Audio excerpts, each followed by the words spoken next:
Ketika ada perjanjian khususnya hutang piutang yang menerapkan bunga yang sangat tinggi, saya bayar dong hutangnya, Mas. Mohon maaf saya tidak punya. Tak tungguin di sini. Saya tidak terima, Mas. Saya merasa terganggu. Bisa dilaporkan.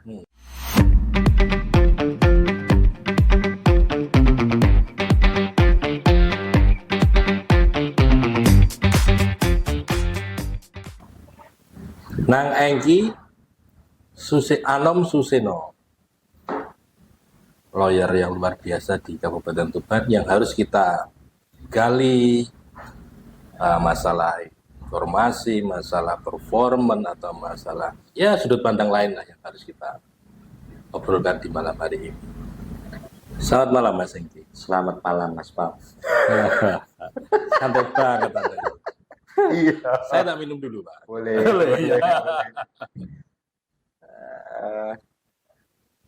Dari mana aja ini? Lumayan beredar hari ini. Dari pagi sampai selesai isya. Anda terlalu sibuk mengurusi kasus-kasus yang berat ini? Ya sebenarnya tidak sibuk. Tuntutan saja. Tuntutan privasi. Tuntutan profesi dan tuntutan perut tentunya. Oh gitu ya. Kalau itu ya logis saja. Gitu. Tapi Anda ini kan di kalangan anak muda ini kan Anda ini banyak yang mengenal Anda ini orang yang istimewa dalam menangani kasus-kasus ini. Memang begitu ya? Kalau saya sih tidak merasa ya. Istimewa atau tidaknya lawyer dalam menangani perkara itu tidak ada ilmu saklek, itu tidak ada. Cuma tergantung bagaimana kita berintegritas terhadap pekerjaan kita, bagaimana menjalani pekerjaan itu memikirkan detail terkecil. Mungkin karena konsistensi dalam hal-hal yang detail tadi, sehingga mungkin kelihatannya istimewa, padahal sama saja. Sama saja itu. Tapi boleh dong, artinya publik beranggapan seperti itu. Sah saja. Penilaian orang itu boleh. Makanya saya klarifikasi ke Anda, daripada aku berasumsi lain. Gitu. Itu kan bisa, boleh. Boleh. Bukan begitu Pak Wildan? Boleh. Dalam Anda menjadi lawyer ini, ada kasus terberat enggak yang pernah Anda tangani? Saya ini lebih mengecek ke profil dulu daripada nanti ke seperti itu. Kasus terberat itu sebenarnya klasifikasi perkara atau kasus itu tidak ada yang namanya perkara berat, perkara ringan. Semuanya sama. Memang membutuhkan sedikit energi lebih, kecuali hal-hal yang sifatnya keperdataan. Misalkan kalau sudah berbicara perkara tentang tanah, objek sengketanya yang itu sudah turun-temurun, maka itu membutuhkan ketelitian yang luar biasa. Mulai dari dokumennya, kemudian proses peralihannya. Pun demikian dengan perkara pidana. Perkara pidana itu karena masing-masing unsur pasal, unsur delik itu benar-benar harus kita kaji dan kita teliti, termasuk dalam hukum pidana itu ada asas yang namanya in criminalibus probationes pedem excellus clariores. Dalam hukum pidana itu bukti harus lebih terang daripada cahaya. Nah sekarang dewasa ini para penegak hukum itu terkadang abai. Apa dalam abai misalkan menetapkan sebagai seseorang ini sebagai tersangka tanpa melalui proses penelitian bukti permulaan yang cukup, bukti yang cukup, dua alat bukti yang sah. Nah ini tidak dilalui dengan baik. Makanya ada proses pra-peradilan, ada proses A sampai Z keberatan dari terdakwa. Di sini membutuhkan ketelitian dan profesionalisme para penegak hukum. Hari ini hukum itu tidak dapat menjangkau, tidak dapat mengakomodir siapa yang benar menjadi pemenang, siapa yang kalah, siapa yang salah itulah yang kalah. Tidak, karena hukum itu tergantung interpretasi daripada seseorang yang memandang hukum itu. Gitu. Oh, berarti ini Anda beranggapan ini dalam era sekarang tidak ada ketelitian atau gimana? Banyak sekali. Bukan tidak ada ketelitian, tapi memang kualitas, kapasitas dan kapabilitas para penegak hukum itu harus di-upgrade. Memangnya sekarang kalau sudah di-upgrade berapa persentasenya? Ada, saya lupa namanya, seorang ahli hukum. Berikan saya polisi, jaksa, hakim, dan advokat yang berintegritas, biarpun undang-undangnya tidak ada. Maka hukum itu akan tegak setegak-tegaknya. Artinya, penegakan hukum itu sudah dapat dipastikan manakala penegak hukumnya itu berintegritas, maka keadilan pasti terjaga. Gitu. Ya. Terus melihat kacamata yang seperti ini dari beberapa kasus yang Anda beranggapan demikian, saya kan sedikit tertegun ini. Bagaimana langkah ke depan menurut kacamata lawyer? Hukum itu ya apa? Maksudnya penetapan tersangka itu harus piye? Kadang kan banyak orang yang nggak tahu juga ya. Ini dalam proses disidik atau penetapan, tolong dijelaskan lah. Artinya biar tahu semua. Ke depan, memang kami berharap ada reformasi para penegak hukum. Di samping reformasi hukum ya, reformasi hukum itu memang hari ini dititik beratkan kepada aturan-aturan.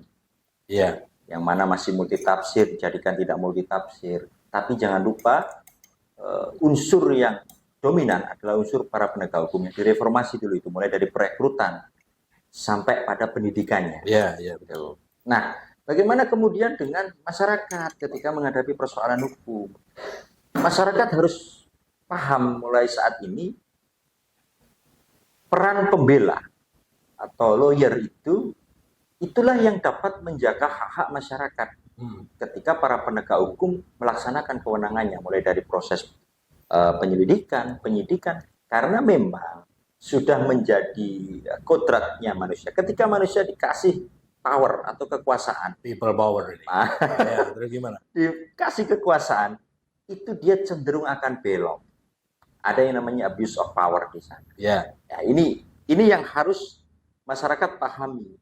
Kalau tidak pingin para penegak hukum itu abuse of power, berarti harus ada yang mengawasi. Salah satunya adalah dari para lawyer itu. Ya. Begitu, Mas Pak. Ya, tapi ini ngopi dulu ini. Boleh nih. Seharian saya belum ngopi tadi, Mas. Iya, makanya saya ini sedikit peka terhadap kelihatannya Anda capek, makanya saya suap ini. Ini kategori suap ya. Oh, bukan gitu. menjamu ya. Enggak. Jadi panjang nanti kalau ngomong suap gitu, atau gratifikasi itu. Tergantung sudut pandang kita. Betul, tergantung sudut pandang. Boleh diminum dulu. Ini enggak ada cyanidanya loh ya. Aman ya.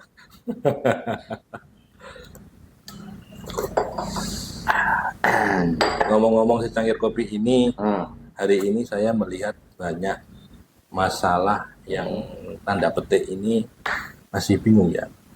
Saya mau tanya di kacamata lawyer tentang hutang piutang liar. Artinya di sekitar kita sendiri banyak namanya hutang terhadap lembaga tanpa sepengetahuan pasangannya. Sekarang banyak banget, Pak. Endingnya mereka muncul masalah-masalah baru. Memang boleh ya kalau hutang itu tanpa ada persetujuan pasangan di sebuah lembaga. Saya tidak mau menyebut lembaga itu ya. Jadi begini, hutang piutang itu kajian hukumnya adalah kesepakatan mengacunya ke 1320 KUH Perdata, khusus berkenaan dengan hutang piutang barang yang bisa habis, maka mengacunya di pasal 1754, kemudian berkenaan dengan bunganya mengacunya ke 17, kalau tidak salah ya, 1765 KUH Perdata. Nah, Boleh tidaknya seseorang berhutang tanpa harus persetujuan pasangan itu tergantung lembaganya masing-masing. Namun patut diingat, ketika sebuah lembaga itu yang bergerak di bidang keuangan Simpan pinjam ini. simpan pinjam atau perbankan, maka wajib hukumnya tunduk kepada Undang-Undang Perbankan, Undang-Undang Nomor 10 tahun 98 sampai 97 begitu. Nah, berkenaan dengan hal tersebut, maka lembaga ini harus dilihat dulu. Lembaga ini resmi apa tidak? Dari beberapa keresmian perbankan ini atau lembaga koperasi dan sebagainya. Tapi itu banyak yang nggak sadar juga gitu. Makanya ini kan menjadi momok bagi konsumen kita, maksudnya publik ini kan biar tahu. Mari kita korek. Terus saya ini punya ini Pak Mas Engki punya cerita saya. Di sekeliling kita itu banyak masyarakat yang terhimpit ekonomi. Artinya lari secara instan. Dia cari di beberapa, saya mohon maaf tanda kutip rentenir atau sebagainya. Itu kan tanpa persetujuan, tapi kan itu bukan lembaga. Tapi juga ada yang mengatasnamakan lembaga tanpa persetujuan pasangan. Gitu. Mengacu pada verifikasi lembaga ini, Anda ini nggak punya greget nggak untuk menjelaskan tentang lembaga ini? Sebagaimana Undang-Undang Perbankan, kemudian peraturan OJK, maka lembaga yang bergerak di bidang keuangan resmi, maka hal itu tidak dapat dilaksanakan. Hutang piutang, khususnya berkenaan dengan uang, barang yang bisa habis manfaatnya, itu wajib hukumnya diketahui oleh pasangan yang sudah bersuami istri. Manakala praktik-praktik di lapangan itu tidak harus membutuhkan persetujuan dari pasangan. Nah, ini tidak benar. Tapi memang itu tapi bisa dipidanakan, atau yang pidana ini peminjam apa yang pinjam? Begini, kalau hutang piutang itu delik pidananya tidak ada. Hutang piutang itu adalah perdata murni. Makanya tadi saya jelaskan di awal, mengacunya di pasal 1754. Maka rentenir hari ini, bank apa sih namanya? Harian. Ya, bank-bank yang keliling. Kita tidak mau bank-bank yang saya bilang masih dipertanyakan tentang izinnya, itu tidak bisa dikenakan pidana karena memang mengacunya tadi ini kesepakatan. Namun dalam praktik itu pengenaan bunganya sangat tinggi. Ya, luar biasa. Sehingga para peminjam atau debitur ini tidak bisa membayarnya, melunasi hutangnya. Bahkan hanya melunasi bunganya saja tidak bisa. Nah, bagaimana kemudian solusinya? Kalau dalam ranah hukum pidana atau lembaga hukum pidana ini tidak ada deliknya atau pasalnya karena ini perdata murni. Lalu bagaimana? Maka ajukan ke pengadilan. Sudah ada putusan Mahkamah Agungnya tahun 78 kalau tidak salah. Saya lupa nomornya. Itu dasarnya ada di Worker Ordonancy tahun 1932 apa. Bahwasanya ketika ada perjanjian khususnya hutang piutang yang menerapkan bunga yang sangat tinggi, itu dapat dimohonkan kepada pengadilan untuk menurunkan bunganya. Nah, masyarakat bisa memakai akses itu. Jadi jangan ketika sudah terlilit hutang, masyarakat membiarkan. Tidak. Pun demikian dari pihak bank, entah itu saya yakin tidak resmi karena tidak patuh terhadap aturan OJK tadi ya. Tidak diperbolehkan menyita barangnya si debitur sedikit pun, bahwa membawa keluar dari rumahnya pun tidak bisa.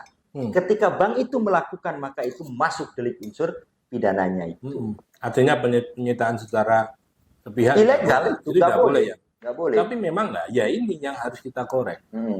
Masyarakat itu ternyata mentalnya diserang. Ya. Karena keterbatasan pengetahuannya. Jadi dia pengennya instan, yang bayar nang wis bunganya kan sak langit. Kalau sekarang kita bicaranya sak langit. Tapi ini yang harus disadarkan kepada masyarakat gitu Mas Egi. Nah, celakanya Mas Egi, ini semakin bertumbuh tiap tahun. Karena memang begini, fenomena bank-bank liar itu, himpitan ekonomi yang dialami oleh masyarakat itu menuntut adanya solusi yang cepat. Ketika masyarakat mengajukan pinjaman ke bank-bank yang resmi, maka banyak sekali prosedur yang harus dilalui. Ya, jadi kualifikasinya banyak. Surveinya, kemudian memenuhi klasifikasi enggak sebagai nasabah. Itu tidak jarang merupakan celah yang dimanfaatkan oleh oknum-oknum ini tadi. Kalau di bank-bank liar itu kan cukup tanda tangan perjanjian, sudah langsung dicairkan. Kadang KTP saja. KTP saja, kadang malah tidak perlu itu semua, hanya jelas tinggalnya di mana. Ini menjadi peluang atau celah yang dimanfaatkan oleh oknum-oknum tersebut. Nah, masyarakat bagaimana kemudian untuk mengatasi? Sebenarnya hutang piutang itu, sekali lagi saya ulangi, masyarakat ketika ditekan psikologisnya, selama masyarakat itu tidak memiliki uang untuk membayar, dicuekin aja. Artinya semoyo ini. Semoyo saja. Tapi yang namanya hutang, ya saya tidak ngajari ya. Iya. Tapi yang namanya hutang, kita berhutang harus kita bayar. Iya, bayar tapi sesuai kemampuan. Sesuai kemampuan. Nah, ketika ada tekanan-tekanan psikologis, sampai kepada mengganggu, mohon maaf, Mas Pambudi ketika ke rumah saya, biarpun saya punya hutang nih sama Mas Pam. Saya ingin bayar dong hutangnya, Mas. Mohon maaf, saya tidak punya. Tak tungguin di sini. Saya tidak terima, Mas. Saya merasa terganggu. Bisa dilaporkan. Karena perbuatan tidak menyenangkan. Kalau frasa itu sudah dihapus, Mas. Ya, terus? Tapi memang itu mengganggu kita, mengganggu kenyamanan kita. Nah, kemudian masyarakat juga harus paham ketika mendapat tekanan-tekanan, apalagi ancaman, laporkan ke kepolisian. Apalagi sampai barangnya disita secara ilegal, laporkan ke kepolisian, gugat balik perdata. Ya. Gugatan itu tidak mahal, Mas Pam. Masyarakat itu dalam biaya perkara ketika satu kota, sekarang Mahkamah Agung itu memberikan pintu bagi gugatan di bawah 500 juta ke bawah, itu namanya gugatan sederhana ya, dengan nilai kerugian itu. Iya. Biaya perkara paling sekitar 500.000. Tapi memang angka itu terkadang menjadi angka yang tinggi bagi masyarakat. Yang saat itu fasenya memang membutuhkan. Betul.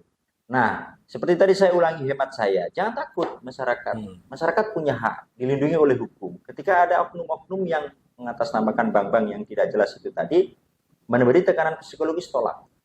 Dia datang tanggapi dengan baik. Ketika dia sudah tidak mengganggu kehidupan kita, silakan disuruh pergi. Menyita barangnya kita laporkan. Itu saja.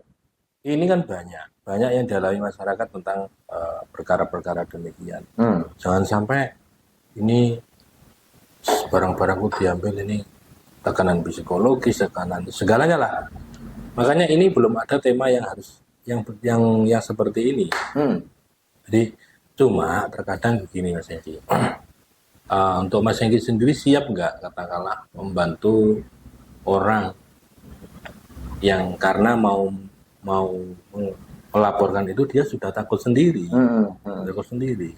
Jadi untuk naluri Anda itu siap nggak kalau dalam hal ini?